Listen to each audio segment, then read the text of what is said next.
Hey everyone, welcome back to another Tic Tac Taiko. Let me introduce to you the Cajon. Now there's not a lot of taiko in today's video, but if you stick with me, I guarantee you'll have a fun time.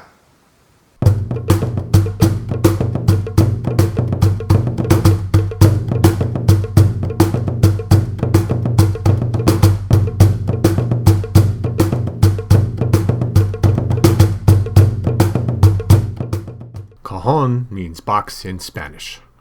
The cajon is thought to originate from 18th century Peru, where slaves would often use crates and drawers as makeshift drums. Most cajon are made with thicker wood on 5 sides, with the playing side, or tapa, being thinner. Most cajon are sat upon and played with the hands, although sometimes sticks or brushes are used. Playing near the top will give a higher pitched, sharper tone, getting lower in tone as you move down towards the center. There are generally 3 types of cajon. The very rare but more traditional Peruvian style, which is essentially just a box, perhaps even made like a crate.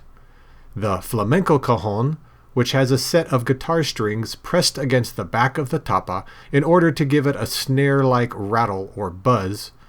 And the modern cajon, which has snares like you would find on a snare drum, also pressed against the back of the tapa. This makes an even more pronounced buzz when played. The latter 2 cajon have a hole in either the rear or to the side to allow for resonance. Cajon are being made in a variety of new shapes these days, and there is even now an electronic one from Roland. I didn't intend to buy a cajon last week. I actually went into the music store for something else. Then I saw this one, and I've always wanted a cajon, but this one is called the Bass Boom Cajon by Pearl, which means it's much bigger, boomier, bassier sounds at the expense of the higher register. And if you haven't noticed, my theme tends to be red and black.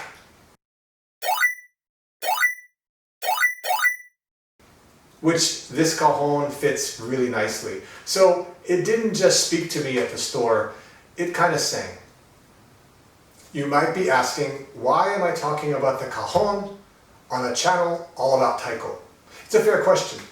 For me, when I feel like my skills start to plateau, and I feel like artistically I'm not growing and progressing anymore, my first instinct is to look outside of taiko. And it's more than just pulling in movements and patterns into my solos or my compositions, which is fine. I want more than that. I want to see movement through a different lens. I want to hear rhythm through different ears and get a sensibility that is not readily available to me within taiko. Now, I would not be the taiko player I am today without those excursions into other arts like body percussion, martial arts, the asalato, Indian percussion systems, and a whole host of other arts, musical, movement, and miscellaneous.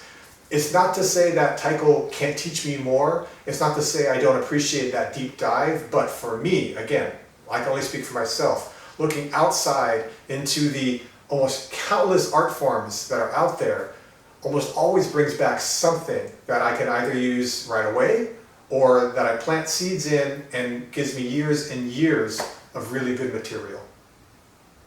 And what's more, I strongly believe that comfort limits growth. So for example, I have been playing taiko now getting close to 30 years. I'm very comfortable with the taiko that I play. Give me a parabachi, point me towards a drum, I'm gonna have fun. It doesn't matter what the configuration is, I'm fine. And it's hard to get past that plateau because of that comfort level. I'm good, but how do I get better? For me, again, looking outside of taiko, I get better when I learn something that's not like taiko at all. When my ego takes a back seat and I have to start over as a beginner. Sitting on my instrument, leaning forward and playing with my hands is very, very different from taiko. But I'm still using the dexterity that I've learned through taiko. I still have the sensibilities and rhythmic ability that I've learned through taiko. Those 2 reasons are why I'm talking about the cajon on a Taiko channel, because I'm hoping that this kind of information, this kind of experience will help other people, whether they're stuck now or down the line. Okay, let's get some Cajon playing in. I'm going to do 2 demonstrations back to back. The first with just Cajon, and the second with the drum pad on my left, set up at an angle to simulate playing naname and Cajon at the same time. Now, mind you, I have not played more than maybe 10 minutes of Cajon in my entire life, from a little kid in a percussion store up until getting this one. I purposely have not practiced on this because I wanted to document it for my channel. I thought, let's say I practice this for months and months and months, and then I show you all how good I am at Cajon. I don't know, is that really something that you would be interested in? Is that intimidating? Is it sort of like, oh, that's nice? I personally wouldn't be as interested. I want to show you that, I'm a normal person that plays some percussion. This is new, and we'll see what happens. I'm going to record 1 take. Whatever I record is what I'm going to show. So hopefully I don't screw up too badly.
Now, before I go, I want to make one thing really clear. This week's video is not to sell you the cajon, and it's not to showcase my awesome cajon playing, because I am not an awesome cajon player by any stretch of the imagination. I'm using the cajon as a vehicle to give you ideas, to give you possibilities should you find yourself stuck. Essentially, if anybody is inspired by what my channel is about, like this video, then I've done my job and it makes it all worthwhile. So, if you like this video, let me know with a thumbs up. If you've cross-trained in some art, if you found that something that you do outside of Taiko helps your Taiko, let us all know in the comment section below. I'm not the only one who reads them. And of course, I love it when you subscribe. It lets me know you care. I'm getting close to 200. It's a small number in terms of YouTube, but it means a lot to me. So go ahead and hit that subscribe button. Until next time, keep practicing and be well.